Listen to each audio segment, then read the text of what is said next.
We'll have a seat in the car here.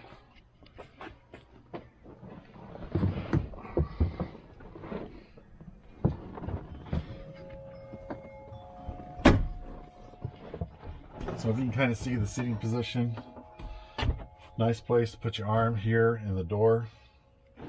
You guys have seen the buttons for the bigger screen and the buttons on the steering wheel. What I didn't notice before is we got buttons here for the trip and reset, I believe, too.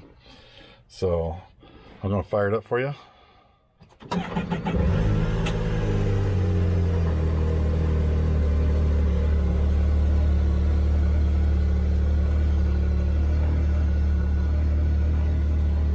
So a couple of clicks happening when I started up. Not sure what those all are right now. The dash is lighting amber, as you might expect. The shifter knob is just reverse and drive with park, neutral, low range. Here's your manual or automatic shifting. I noticed when you're in automatic shifting, you can still use these and make a shift if you're at the right speed for that gear. I do want to show you something. The car's running. It's in park. This is what happens when you open the door. And then you put it in gear.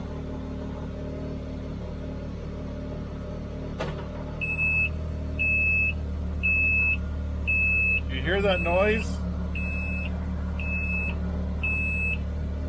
Back in park. I'm going to put it in drive.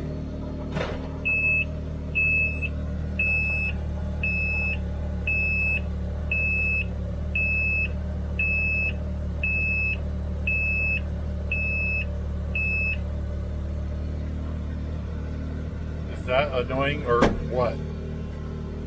The screen still has the protectors on it. Didn't want to take it off just yet, sorry. Just some vehicle things you can go through. Cameras. Look at the camera though. It's kind of rainbowy, kind of flickering. I don't know if this camera's picking that up or not. I switched to the front camera, and it's always got that kind of flickering going on. It might be flickering real bad through this camera you're watching through, but in real life it's flickering also. It's kind of rainbowed on there.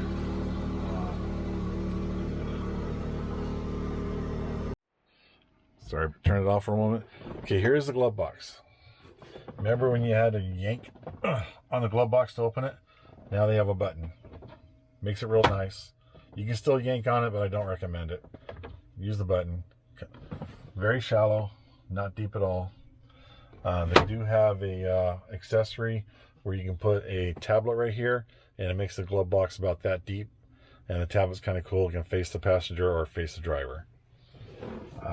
I showed you this little compartment here. This next compartment is access to some fuses. Now see the large positive and negative? According to the owner's manual, if you jump start this thing, that's where you jump start it, not at the battery. You connect your jumper cables there, and that's how you jump start it. Kind of cool. So you've got some good heavy duty power going to and from right there. What about the accessory ports? I will tell you that when I was at the show looking at their cutaway car, I took a lot of pictures of that. I'll try to insert a picture here, but down here, center console, they still have the accessory ports or terminals, just like the X3s. Couple of cup holders and an extra cup holder right there. Driver does not get an extra cup holder. Okay, so let's go for a quick spin. Got my seatbelt on. Still has the little tallywhacker down here for safety, so you can't go too fast.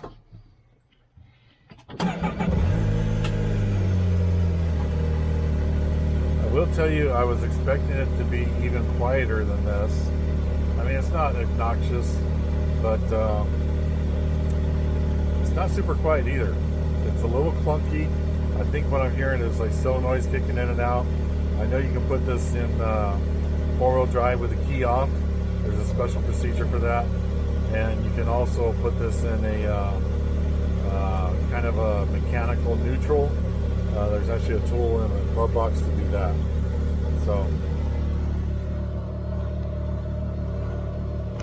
let's try to give it for a full spin.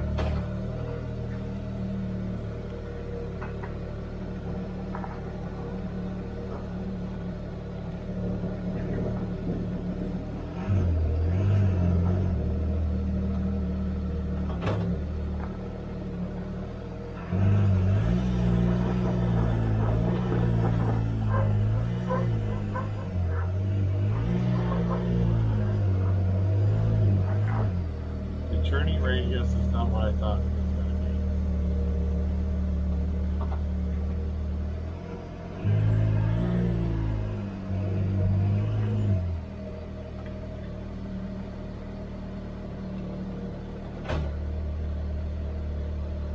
I was real curious about how it's going to take off from the dead stop, put it in gear.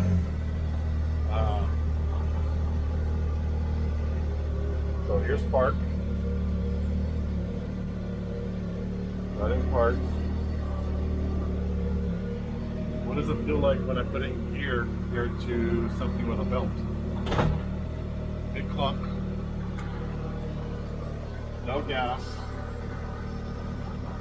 Starts to slightly roll. A little bit of gas. Basically, it just takes off like a car with an automatic transmission. So let's go down the street a little bit so you can hear just how much noise there is.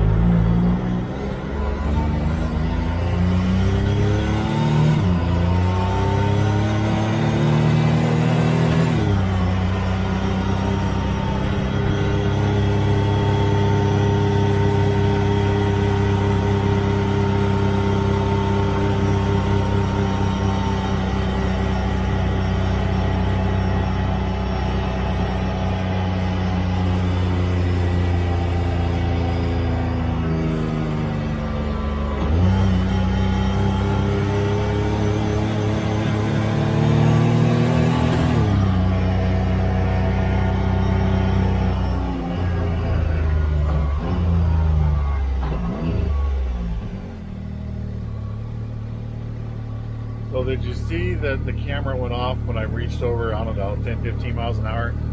That's not helpful to me. Let's keep it on the rear camera. See if that goes off.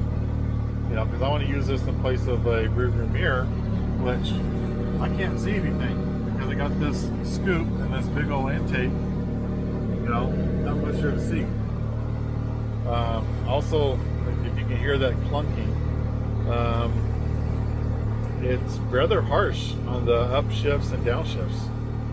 So I don't know if you can see that rainbow or not. It's still there. I hate to do this. It's a new car, but I'm going to take the screen protection off.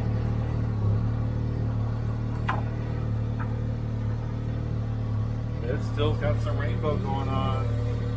You see that? There's a rainbow line that's slowly moving across the screen. I don't like that. So let's drive.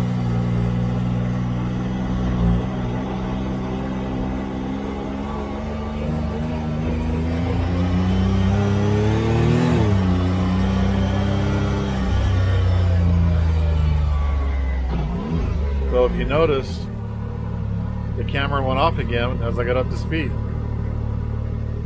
Can I bring it back on? I don't know. Let's drive a little more and get some noises so you can hear.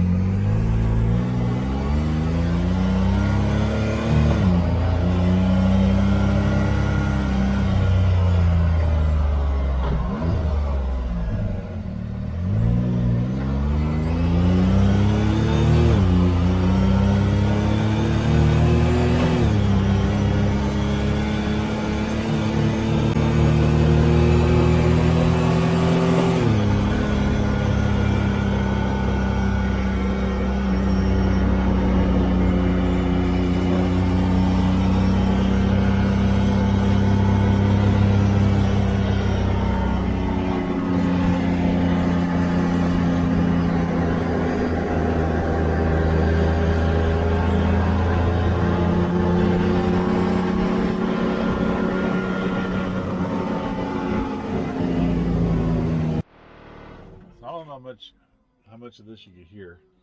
I didn't record the whole drive, but it is kind of clunky going from gear to gear. And I don't know if that's a wear in type of thing or what, but in that type situation, a car with a belt is much quieter. Now, how is it when you're going from start to stop, and I don't know, you know, all that on aggressively? I don't know yet. I've only taken it up down the street. I did want to show you the Sport Plus, what happens with that. So we're going to go to Sport Plus. I want you to watch the RPMs. Oops. See, they go up. That's engine mode. Drive mode. We're going to go Sport Plus. And what's happened is the RPMs are going up. Now I'm going to put it in drive. You hear that flutter? That flutter right there, that's a two-step.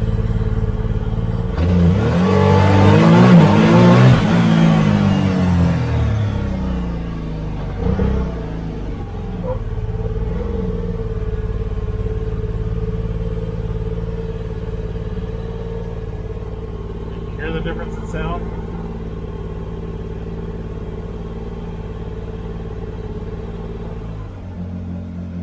Now it's in park. So what it's doing is when you put it in Sport Plus and it's in drive, it's doing the, anytime you're off the throttle or top of the throttle, I guess, it's cutting off that number 2 cylinder and using it as an air pump. It's only running on 2 cylinders. When you put it in drive in that Sport Plus, it raises the RPMs to like 2,600, and it's in a constant stage of basically launch control.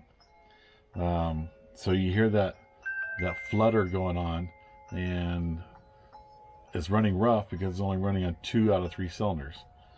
So I guess it doesn't hurt the motor because it's every time you're in Sport Plus and you're stopped or off the throttle, it's in this anti-lag or launch control mode. It's just fluttering. But once you get your foot in it or put it in park, then it runs on all 3 cylinders. So I'd have to say probably my biggest disappointment right now is that the cameras, the front and rear cameras, go off after like 15 miles an hour, which kind of defeats the purpose to me of having a rear view camera, because when I got this mirror and all I can see is that, I can't see out the back too well. I'm sure there's going to be some sort of way to go into buds, if you have buds, and override that, I guess. But here's the car. That's just some initial impressions. Again, I've had the car for about 18 hours. Been at work all day, so I got a total of maybe 5 miles on it. Getting ready to load it up. It's going to go over to Rugged to get prototyped and see what they come up with for the radio system and the pumpers and all that. But I think I'm going to like it. I just want to get a chance to go out and put my foot in it and see how she flies.